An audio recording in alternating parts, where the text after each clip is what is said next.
Asia কাপে শ্রীলঙ্কা ম্যাচের দুঃখ স্মৃতি ভুলতে আজ বিশ্রামে ছিলেন টাইগাররা। আবুধাবিতে পরিবার পরিজন নিয়ে ঘুরে বেরিয়েছেন সবাই। আফগান ম্যাচের আগে কাল শেষ অনুশীলন।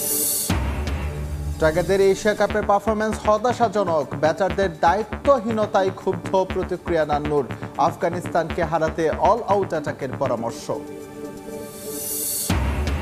এনসিএল টি-20-র শুরুতেই বৃষ্টি বাধা ম্যাচ পরিত্যক্ত বগুড়ায়। রাজশাহীতে 5 ওভারের খেলায় চমক দেখালো ঢাকা মেট্রো। সাব্বির, মাহফিজুর রহমান, রিয়াদ শান্ত। বিসিবির নির্বাচনে কাউন্সিলর বাছাইয়ে সরকারি হস্তক্ষেপের অভিযোগ। লেভেল প্লেইং ফিল্ড নিয়ে সন্দিহান ক্লাব সংগঠকরা। তৃতীয় বিভাগের 14 ক্লাব নিয়ে দোটানা। এবং ছেলেদের পর এবার নারী ফুটবলের ঘরোয়া আসরেও ব্যাপক পরিবর্তনের আভাস। 3 মাসের লিগে খেলবে 6 দল। এশিয়ান কাপের প্রস্তুতিতে নভেম্বরে আজারবাইজানকে আনছে বাফুফে। আবারও এশিয়া কাপ প্রসঙ্গ। দুবাইয়ে সুপার ক্লাসিকোতে ম্যাচ ছাপিয়ে আলোচনায় ভারতের অভদ্রতা। 7 উইকেটে ম্যাচ জিতলেও প্রতিপক্ষের সঙ্গে হাত মেলানোর সৌজন্যতা দেখায়নি টিম ইন্ডিয়া। পাকিস্তান মাঠে অপেক্ষা করলেও ড্রেসিং রুমের দরজা বন্ধ করে দেয় ভারত। এর আগে শুরুতে ব্যাট করে 127 রান করে পাকিস্তান। জবাবে 3 উইকেট হারিয়েই জয় তুলে নেয় গৌতম গম্ভীরের দল। এনসিএল টি-20-র দ্বিতীয় আসরের উদ্বোধনী দিনের শুরুতেই বৃষ্টির হানা। সকাল 9:30টায় রাজশাহী ঢাকা মেট্রোর ম্যাচ মাঠে গড়ানোর কথা থাকলেও বৃষ্টির কারণে সে ম্যাচ শুরু হয় 3 ঘন্টার বেশি সময় পর। 20 ওভারের সেই ম্যাচ শেষ পর্যন্ত মাঠে গড়ায় 5 ওভারে। টসে হেরে শুরুতে ব্যাট করতে নেমে বিপদে পড়ে স্বাগতিকরা। আবু হায়দার রনির বলে গোল্ডেন ডাকে সাজগড়ে ফেরেন অধিনায়ক নাজমুল হোসেন শান্ত। পরের ওভারেই আউট হন আরেক ওপেনার হাবিবুর রহমান সোহান। একই ওভারে নাইম শেখের কাছে উইকেট বিলিয়ে দিয়ে আসেন সাব্বির হোসেন। শুরুতেই 3 উইকেট হারিয়ে দল যখন খাদের কিনারায় তখন একাই হাল ধরেন সাব্বির রহমান। ঘরের মাঠে শহীদুল ইসলামকে 3টি ছক্কা হাঁকিয়ে দলকে এগিয়ে নিয়ে যান তিনি। 15 বলে সাব্বিরের 33 রানের ইনিংসে ঢাকা মেট্রোকে 61টি রানের লক্ষ্য দেয় রাজশাহী বিভাগ। 15 রানে অপরাজিত থাকেন মেহরাব হাসান। জবাবে ব্যাট করতে নেমে শুরু থেকে আক্রমণাত্মক খেলার চেষ্টা চালায় ঢাকা মেট্রোর 2 ওপেনার। তবে রাজশাহী বোলারদের নৈপুণ্যে ইনিংস বড় করতে পারেননি নাইম শেখ। 8 বলে 7 রান করে সাজগড়ে ফেরেন তিনি। 1 ডাউনে নেমে তেমন সুবিধা করতে পারেননি মাহমুদুল্লাহ রিয়াদ। 6 রানে আউট হন এই সিনিয়র। তরুণদের জায়গায় সুযোগ দেয়া এই অবসরপ্রাপ্ত ক্রিকেটারদের এমন ইনিংস জন্ম দিয়েছে বিতর্কের। এরপর আবু হায়দার রনি ফেরেন 8 রানে। সাব্বিরের ঝোড়ো ইনিংস ম্লান করে 3 বল হাতে রেখে দলকে জয় এনে দেন মাহফিজুল ইসলাম রবিন।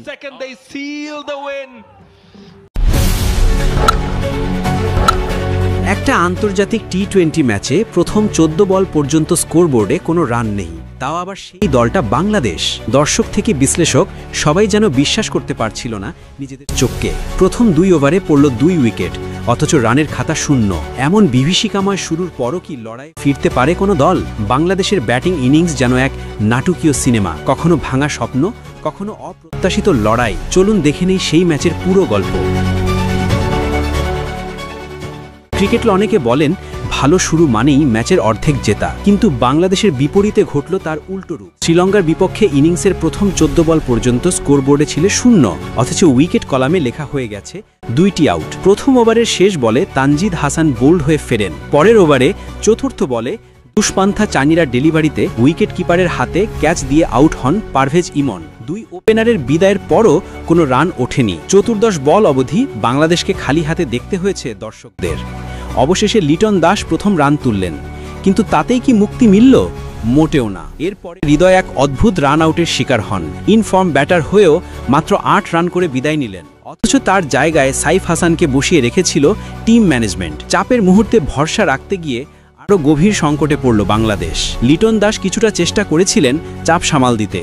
এক পর্যায়ে 26 বলে 28 রান করেন তিনি। তবে শ্রীলঙ্কার স্পিন ত্রাস ওয়ানিন্দু হাসারাঙ্গা ছিলেন অপরাজিত। তার নিখুঁত গুগলিতে পরাস্ত হলেন শেখ মাহাদি। আর লিটনকেও শেষ পর্যন্ত হার মানতে হলো। রিভিউতে বেঁচে গেল, পরে আর ভাগ্য সহায় হয়নি। 54 রানে 5 উইকেট হারিয়ে যখন ম্যাচ পুরোপুরি হাতছাড়া হয়ে যাচ্ছিল, তখন হাল ধরেন 2 তরুণ জাকের আলী ও শামীম হোসেন। ষষ্ঠ উইকেটে তাদের রেকর্ড গড়া 86 রানের জুটি বাংলাদেশের ইনিংসকে একেবারে ভিন্ন রূপ দেয়। জাকের 34 বলে 41 রানে অপরাজিত থেকে ইনিংস শেষ করেন। অন্যদিকে শামীম 33 বলে 42 রান করেন, যার মধ্যে ছিল 2টি 4 ও একটি দারুণ ছক্কা। এই জুটির কারণেই মান রক্ষা হলো বাংলাদেশের। দল শেষ পর্যন্ত 5 উইকেটে সংগ্রহ করে 139 রান। যদিও শ্রীলঙ্কার বোলারদের সামনে এটা যথেষ্ট ছিল না, তবে অন্তত ম্যাচে লড়াইয়ের স্বাদ রেখে যেতে পেরেছিল বাংলাদেশ। তবে সমালোচনার বড় অংশ ছিল পাওয়ার হিটিং নিয়ে। দীর্ঘদিন ধরে বলা হচ্ছিল বাংলাদেশ শিখছে বড় শট খেলা, উন্নতি করছে টি-20 মাইন্ডসেটে, কিন্তু পুরো ইনিংসে একমাত্র ছক্কা এসেছিল শামীমের ব্যাট থেকে, তা 19তম ওভারে। দর্শকদের মনে প্রশ্ন জাগে, এটাই কি পাওয়ার হিটিংয়ের অগ্রগতি? তবু জাকের শামীমের জুটি এক নতুন দৃষ্টান্ত হয়ে রইল। তাদের 61 বলে 86 রানের পার্টনারশিপ বাংলাদেশের টি-20 ইতিহাসে সর্বোচ্চ 6ষ্ঠ উইকেট জুটি হিসাবে জায়গা করে নিয়েছে।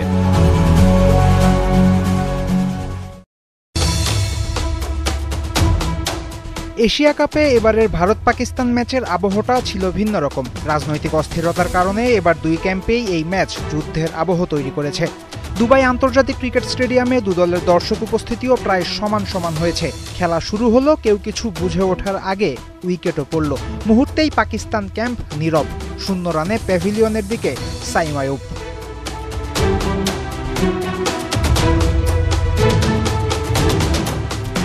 ইন্টারেস্টিং ব্যাপার হলো, এশিয়া কাপে নিজেদের প্রথম ম্যাচেও ডাক মেরেছিলেন পাকিস্তান ওপেনার। অর্থাৎ এশিয়া কাপে 6টা ম্যাচ চলছে, হংকং প্রায় বাদ পড়ে গেছে। বাংলাদেশের সম্ভাবনা নাই বললেই চলে। আর এত কিছুর ভিড়ে আইয়ুব একটা রানও যোগ করতে পারেননি নিজের নামে। গল্প তো এখানেও শেষ হচ্ছে না। এশিয়া কাপের 2টা সহ এবছর ইতোমধ্যেই 4টা ডাক মেরেছেন সাইম। অবশ্য এক বছরে 4টা ডাক মেরেও ফার্স্ট বয় হতে পারেননি আইয়ুব। 2024 সালে এক বছরে 6টা ডাক মেরে লিস্টের 1-এ আছেন জিম্বাবুইয়ান পেসার রিচার্ড এঙ্গারাভা। এদিকে 2-এ আছেন সাইমেরই সতীর্থ হাসান নওয়াজ। চলতি বছরই 5টা ডাক মেরেছেন নওয়াজ, আর 4 ডাকে নম্বর 3-এ ওপেনার আইয়ুব। তবে এরই মধ্যে একটা জায়গায় অন্য সবার চেয়ে আলাদা হয়ে গেছেন সাইম। এবছর 4বারই গোল্ডেন ডাক মেরেছেন পাকিস্তানের গোল্ডেন বয়। এক বছরে 4বার 0 রানে আউট হয়েছেন, একবারও 1 বলের বেশি ব্যাটিং করেননি। বল নষ্ট করা যে সাইমের পছন্দ না, তা বোঝা যায় এই পরিসংখ্যানে। এদিক দিয়ে সাইমের প্রতিদ্বন্দ্বী হাসান নওয়াজ আবার একটু পিছিয়ে। 5বার ডাক মারলেও কখনোই গোল্ডেন ডাকের স্বাদ পাওয়া হয়নি এই ডানহাতি ব্যাটারের। ডাক মারার আগে বেশ কয়েকটা বল যা নওয়াজ নষ্ট করেন, তা বলতেই হচ্ছে। চলতি বছরের 4 ডাক সহ সাইম আইয়ুবের আন্তর্জাতিক টি-20তে ডাক এখন 7টা। এখানে অবশ্য লিস্টের শীর্ষ পজিশন থেকে বেশ খানিকটা দূরে আছেন সাইম। সর্বোচ্চ ডাকের লিস্টে চ্যাম্পিয়ন বাংলাদেশের সৌম্য সরকার, 13টা শূন্যের মালিক তিনি। পাকিস্তানের সর্বোচ্চও হতে পারেননি এখনো সাইম। উমর আকমলের আছে 9টা ডাক। বাবর আজমও টি-20তে 7বার 0 রানে আউট হয়েছেন, কিন্তু সাইম আইয়ুবের 7টা ডাক মাত্র 41 ইনিংসে। এই হারে চলতে থাকলে লিস্টের শীর্ষে ওঠার পোটেনশিয়াল কিন্তু এই ব্যাটারের আছে। ফয়সাল হাবিব, 71।